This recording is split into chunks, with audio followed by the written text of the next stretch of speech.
Salut à tous, D5 Render dans sa version 2.10 vient de sortir et nous allons voir ensemble les principales nouveautés. C'est sans doute l'une des nouveautés les plus marquantes de cette mise à jour, l'intégration d'un nouveau moteur de rendu Path Tracing encore plus réaliste et performant.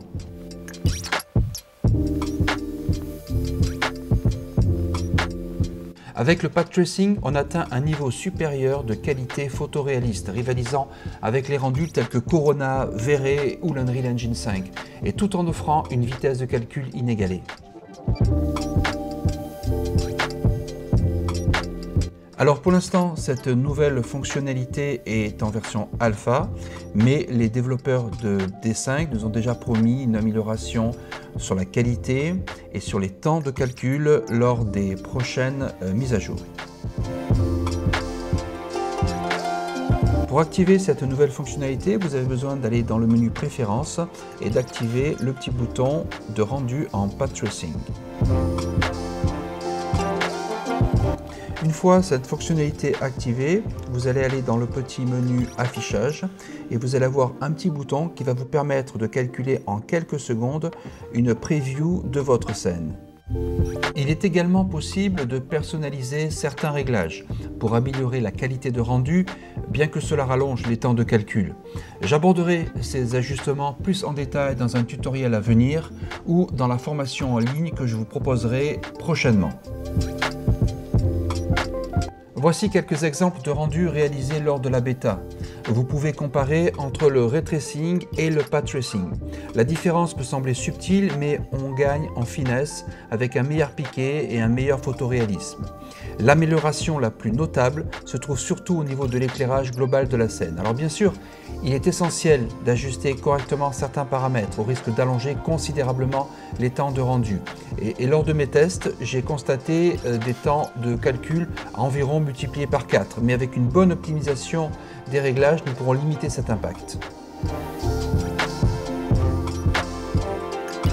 Une autre fonctionnalité phare de cette mise à jour, c'est l'intégration d'OpenStreetMap qui permet désormais d'importer et de créer des villes en 3D directement dans D5 Render. Cette nouvelle fonctionnalité est accessible via l'icône de création du terrain. Une nouvelle fenêtre vous permettra de localiser facilement le lieu grâce à la zone de recherche, puis de définir précisément la zone à importer directement sur la carte. Avant de valider l'importation, je vous recommande d'activer l'option permettant d'ajouter l'image en arrière-plan. La surface maximale de la zone sélectionnée est d'environ 12 km². Malheureusement, bien que l'on puisse capturer plusieurs zones successivement pour étendre l'importation, celles-ci ne seront pas géolocalisées, ce qui va compliquer l'assemblage au-delà de cette limite. À ce sujet, je vous invite à consulter ma vidéo dédiée où je partage que j'ai mis au point une autre méthode pour importer des villes dans D5. Une fois la ville en 3D importée dans notre fenêtre de travail, chaque élément distinct est accessible via le sélecteur d'objets situé à gauche.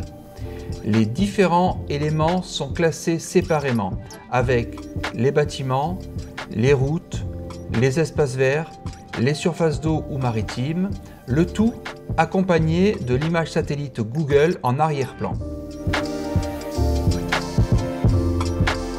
Alors pour chaque élément importé depuis OpenStreetMap, plusieurs paramètres éditables sont accessibles dans l'inspecteur situé à droite de l'interface.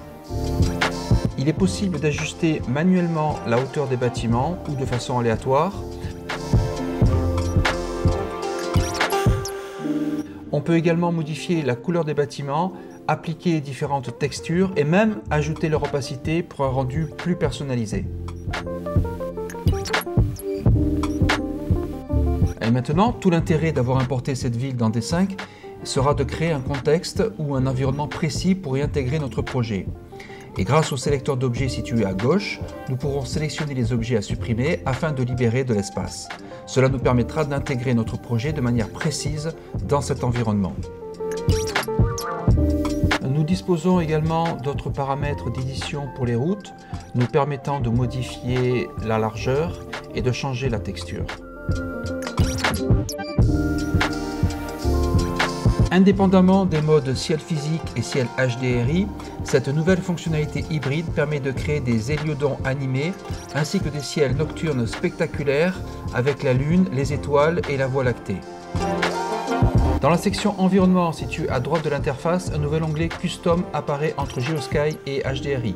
Cet onglet donne accès à un ensemble de paramètres permettant d'ajuster l'intensité de la Lune, sa taille, ses différentes phases, ainsi que son altitude et sa position et son orientation.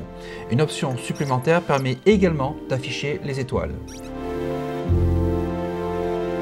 À utiliser avec modération, vous pouvez également ajouter la Voie lactée. Cela peut sembler gadget, mais dans certaines situations, l'effet peut s'avérer intéressant.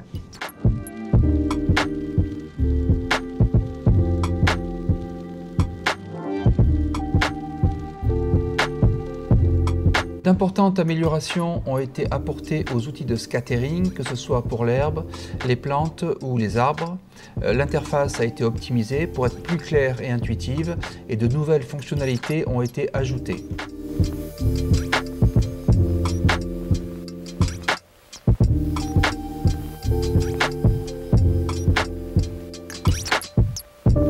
Et grâce au nouveau preset, il est désormais possible d'obtenir des résultats incroyables dès le départ.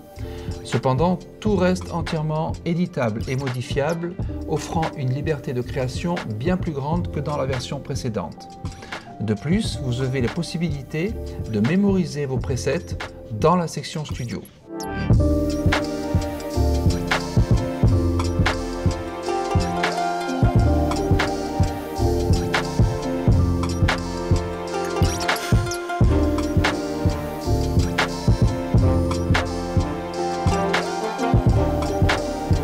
Une autre amélioration intéressante concerne les effets météorologiques, notamment l'effet de brume qui s'avère particulièrement réussi et réaliste aussi bien par temps de pluie qu'avec la neige.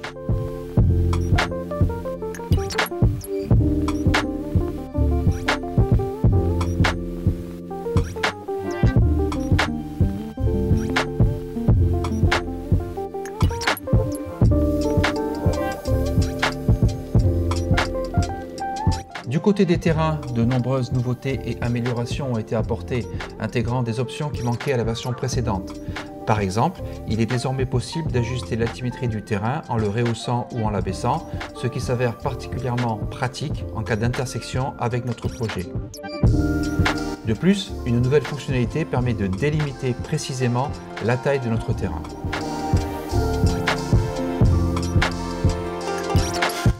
Et pour un rendu encore plus réaliste, de nouveaux paramètres ont été rajoutés sur les textures ainsi qu'un système de réglage permettant de gérer l'érosion des montagnes.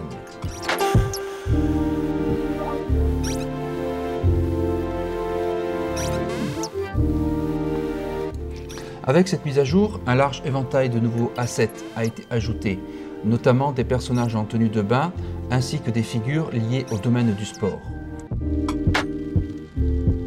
De plus, un ensemble d'assets très complet est désormais disponible pour le secteur de l'hôtellerie.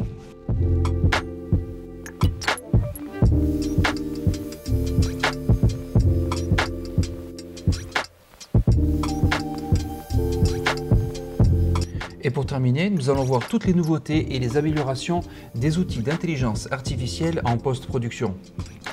Une nouvelle catégorie de traitement par intelligence artificielle appelée AI in Painting est désormais disponible dans la section post-production.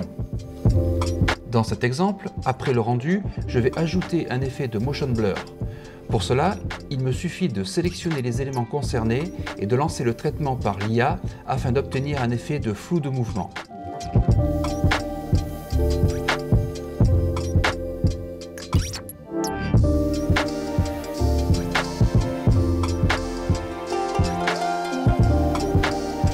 Dans cette toute nouvelle catégorie appelée AI Painting, il est possible de modifier en post-production divers éléments tels que le ciel, les plans d'eau et la végétation. Mais surtout, cette nouvelle fonction vous permettra d'améliorer le rendu des personnages pour un réalisme encore plus poussé.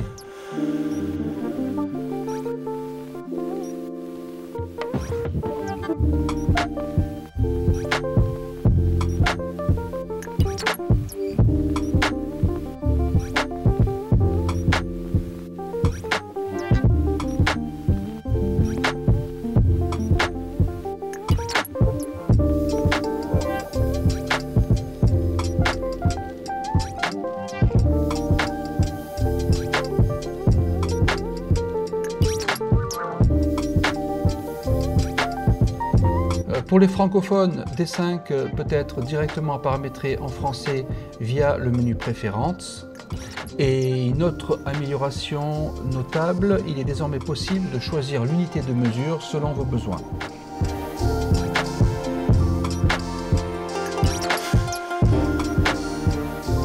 Une autre amélioration très pratique, vous pouvez désormais sélectionner plusieurs scènes et les supprimer en un seul clic.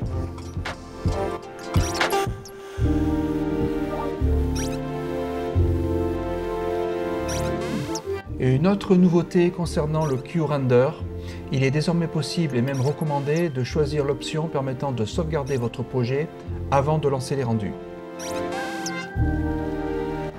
La présentation de cette nouvelle version 2.10 de D5 Render touche à sa fin. J'ai passé en revue les principales nouveautés qui sont, selon moi, vraiment intéressantes. J'espère que cette vidéo vous aura été utile et merci de l'avoir regardée jusqu'à la fin. N'hésitez pas à me donner votre avis en commentaire et à poser vos questions si vous en avez. Actuellement, je prépare une formation en français où je reviendrai en détail sur toutes ces fonctionnalités avec mes conseils et mes réglages pour obtenir le meilleur ratio qualité-rapidité et exploiter pleinement ce logiciel incroyable. Alors pensez à vous abonner et à liker pour ne pas rater les prochaines vidéos. Sur ce, je vous dis à très bientôt.